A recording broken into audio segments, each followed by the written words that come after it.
کیا دے سکتے ہیں پھر ہم اسے؟ محبت، اعتماد، اپنائیت. ہم یہ چیزیں بھول گئے. ہم سے تو یورپ والے بہتر ہیں آج کے دور میں، کہ وہاں پر جب امریکہ میں، یورپ میں یہ ایک ٹریڈیشن ہے کہ جب چھٹیاں ہوتی ہیں، سمر ویکیشن ہوتی ہیں یا ونٹر ویکیشن، اپنے اپنے علاقے کے حساب سے ہوتی ہیں، تو بچے جو یتیم ہوتے ہیں ان کو مختلف فیملیز کے ساتھ اٹیچ کر دیا جاتا ہے، اور وہ وہاں جا کر رہتے ہیں اور اپنا ٹائم وہاں گزارتے ہیں دوسرے بچوں کے ساتھ، اور ان کو بہت اچھا رکھا جاتا ہے تاکہ وہ بھی فیملی ایکسپیرینس کریں کہ فیملی کیسی ہوتی ہے. اور ہر گھر میں اس طرح بچے آتے ہیں، سوائے ان گھروں کے جن گھروں میں وائلنس وغیرہ ہوتا ہے، کبھی وہاں نہیں بھیجنا. ہمارے ہاں آج کوئی کسٹم نہیں ہے. ہم جو جن کے نبی صلی اللہ علیہ وسلم جو ہے وہ یتیموں کے حق میں سب سے پہلے کھڑے ہوئے، ہمارے ہاں کوئی رواج نہیں. ہم تو اپنے فیملی کے یتیم بچوں کو نہیں پوچھتے، بلکہ بدقسمتی سے زیادہ تر یہ ہوتا ہے کہ اگر کوئی دعوت ہے، کچھ ہے، تو جو اس طرح یتیم بچے ہوتے ہیں، بیوہ عورت ہوتی ہے، اس کو بلایا نہیں جاتا. اور نبی کریم صلی اللہ علیہ وسلم نے فرمایا سب سے بدترین دعوت وہ ہے جس میں امیر رشتہ دار بلا لیے جائیں اور غریبوں کو نظر انداز کر دیا جائے. نبی کریم صلی اللہ علیہ وسلم نے کئی ایسی بیویوں سے شادی کی، یعنی آپ کی کئی بیویاں ایسی تھیں جن کے پہلے شوہروں سے بچے تھے اور آپ نے پالے. خاص طور پر ام سلمہ رضی اللہ تعالیٰ عنہا کا تذکرہ کروں گی کہ ابو سلمہ نے جب وفات پائی تو آپ صلی اللہ علیہ وسلم نے ام سلمہ کو نکاح کا پرپوزل دیا. تو انہوں نے کہا کہ جی میں آپ سے شادی نہیں کرنا چاہتی. آپ نے کہا کیوں؟ تو انہوں نے کہا جی ایک تو ابو سلمہ کے بعد میرا دل نہیں مانتا کسی دوسرے کے ساتھ فزیکل ریلیشن بنانے کو. آپ نے کہا یہ بات اب نارمل ہے، میں اللہ سے دعا کروں گا اللہ آپ کو نارمل کر دے. انہوں نے کہا جی دوسری بات یہ ہے کہ میرے بچے ہیں کہیں اور آپ پر بڑا بوجھ پڑ جائے گا میرے بچوں کا. آپ نے فرمایا میں بچوں کی خاطر تو آپ سے شادی کرنا چاہتا. تو آپ کے زیر نگرانی جو ربیب اور ربیبہ تھے، یعنی جو آپ کی بیویوں کے ایسے بچے تھے جو پہلے شوہروں سے تھے، آپ نے ان سب کو پالا. صرف یہی بات نہیں ہے، اس کے علاوہ 14 مختلف یتیم بچے تھے جنہیں آپ صلی اللہ علیہ وسلم نے زیر نگرانی لے رکھا تھا، اور وہ آپ کے ساتھ رہتے تھے، کھاتے تھے، پیتے تھے. آج ہم لوگ ذرا اپنے اوپر غور کریں. تصور ہی کوئی نہیں ہے، تصور ہی کوئی نہیں ہے. کتے بلیاں پال لیں گے، انسان کا بچہ نہیں پال سکتے. اگر آپ گھر میں نہیں رکھ سکتے تو کم از کم کفالت لے لے زمین. کفالت کا مطلب یہ ہوتا ہے کہ بچہ کسی آرفنیج میں پل رہا ہے تو آپ اس کا سارا خرچہ اٹھا لیں اور ٹائم ٹو ٹائم اس کو لے آئیں، کبھی یعنی کہ ویکنڈ پہ لے آئیں، اس طرح کچھ اس طرح کے، اس کو پتا چلے کہ اس کا بھی کوئی ہے. یہ بہت بڑی نیکی ہے جی، بہت بڑی نیکی. اور ہم کر سکتے ہیں اگر کرنا چاہیں تو. بہرحال اللہ فرماتے ہیں کہ جو یتیم کا مال کھائے گا وہ اپنے پیٹ میں جہنم کی آگ بھرے گا. اللہ ہمیں معاف کر دے. اور ہمارے ہاں تو بس کیا کہا جائے، عجیب ہی نظام ہے. اللہ ہمارے بچوں پہ رحم کرے، اللہ ہم پہ رحم کرے، اور اللہ ہمیں ہدایت عطا فرمائے. آمین. وَسَيَصْلَوْنَ سَعِيرًا، ان قریب وہ بھڑکتی ہوئی آگ میں جھلسائے جائیں گے. یسلا ہوتا ہے جھلسانا باقاعدہ، تو اللہ کہتے ہیں انہیں بھڑکتی ہوئی آگ میں. سعیر ہوتا ہے وہ آگ جو بار بار بھڑکے. تو کبھی آپ سردیوں میں الاؤ وغیرہ جلائیں تو آپ دیکھتے ہیں نا کہ آگ میں جب آپ لکڑیاں جھونکتے ہیں بار بار تیز ہوتی ہے، شعلے اوپر اٹھتے ہیں، اسے سعیر کہتے ہیں. تو اللہ کہتے ہیں کہ انہیں آگ میں جھلسایا جائے گا کیونکہ انہوں نے یتیم پر ظلم کیا. تو ہو سکتا ہے کہ دنیا میں کسی یتیم کا مال کوئی کھا لے، ہو سکتا ہے کہ اس سے وہ نفع اٹھا لے، ہو سکتا ہے کہ بڑے پیسے اس کے پاس آ جائیں، لیکن ایک دن تو مرنا ہے، ایک دن تو اللہ کے حضور جانا، ایک دن تو جواب دینا. اس دن کیا ہوگا؟ اور ایک بار یہ سوچیں، یعنی اگر کبھی کوئی آزمائش ہو ہی جاتی ہے، ہم انسان ہیں، اگر سامنے کوئی آزمائش آ ہی جاتی ہے اور کوئی یتیم بچے کی کسٹڈی آ جاتی ہے، فرض کریں وہ بہت مالدار ہے اور شیطان ہے، نفس ہے، دل میں لالچ آتا ہی ہے، تو ایک بار وہ سوچیں جو آپ کے رب نے کہا ہے کہ اگر میں مر جاؤں اور میرا بچہ چھوٹا ہو تو مجھے کیسا غم ہوگا اس کے لیے، کیسا غم ہوگا. ایسا ہی غم اس کے ماں باپ کو بھی تو رہا ہے. تو اگر یہ سوچیں گے نا تو انشاءاللہ اللہ توفیق دیں گے، اللہ بچنے کی توفیق دیں گے۔ تو بہرحال جی ہمارے معاشرے میں اس وقت یتیموں کا کوئی حال نہیں ہے، یتیم خانوں کا کوئی حال نہیں ہے۔ کوئی اپنے طور پر کچھ اچھا کر رہا ہے تو کر رہا ہے، جو سرکاری ادارے چل رہے ہیں ان کا تو کوئی پرسان حال نہیں، اللہ ہی بس مدد کرنے والا ہے، کیا کہا جائے۔ اللہ رب کریم ہمیں توفیق عطا کرے کہ ہم اپنے معاشرے کو سنوار سکیں۔ اور دیکھیں یہ یتیم بچے بھی تو ہمارے معاشرے کا مستقبل ہے نا، ہم کیا کر رہے ہیں ان کے لیے۔ یتیم کے بارے میں حسن سلوک کی اگر بات بھی آتی ہے نا تو میکسیمم ہمیں صدقہ یاد آتا ہے کہ یتیموں کو کھانا کھلا دو یا یتیموں کو کپڑے پہنا دو۔ It's not enough at all. یتیم بچے کیا کل کو بڑے نہیں ہوں گے؟ کیا وہ اس معاشرے کا ایک حصہ نہیں ہے؟ اگر ہیں تو ان کی تربیت کون کرے گا؟ تو ان کی تربیت کرنا، ان کو ایک اچھا انسان بنانا، معاشرے کے لیے نفع بخش بنانا کون کرے گا؟ میں اور آپ کریں گے، کوئی باہر سے تھوڑی آئے گا۔ لیکن اول تو ہم یتیموں کے لیے کچھ کرتے ہی نہیں ہیں، اور اگر کچھ کرتے ہیں تو وہ بس دیکھ پکا کے دے آؤ، بس یہ یاد آتا ہے ہمیں۔ تو ہمیں اپنے آپ کو بدلنا ہوگا، یتیموں کے متعلق ہمیں نقطۂ نظر بدلنا ہوگا، یتیموں کی کفالت کریں، یتیموں کو وقت دیں، یتیم خانے جائیں، کسی بچے کو کبھی گھر لائیں، کچھ اچھا کریں، کچھ اچھا کریں۔ ایک زندگی سنوار لیں، پورا یتیم خانہ نہیں چلا سکتے ہم، ایک زندگی سنوار لیں، ایک بندے کو سہارا دے دیں۔ ہر بندہ اب عبدالستار عیدی تو نہیں ہو سکتا۔ اب ہماری سوچ ہے یا تو میں عبدالستار عیدی بنوں، پورا یتیم خانہ کھولوں، نہیں تو میں نے ایک تو کام ہی نہیں کرنا۔ غلط سوچ ہے۔ ایک بندے کو ہیلپ آؤٹ کریں، ایک بچے کا ہاتھ پکڑ کے اسے کہیں کھڑا کر دیں، بہت ہے۔ قیامت کے دن اللہ کے سامنے رسوا ہونے سے بچنے کے لیے بہت ہے، ایک بندے کے کام آ جائے۔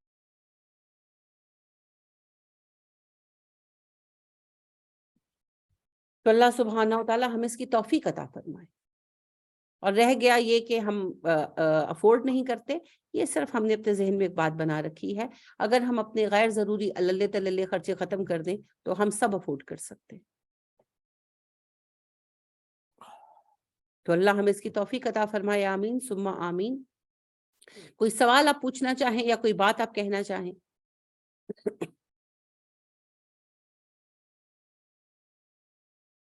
چلیے، سبحانک اللہم و بحمدک ونشہد ان لا الہ الا انت ونستغفرک ونتوب الیک۔ السلام علیکم ورحمۃ اللہ وبرکاتہ۔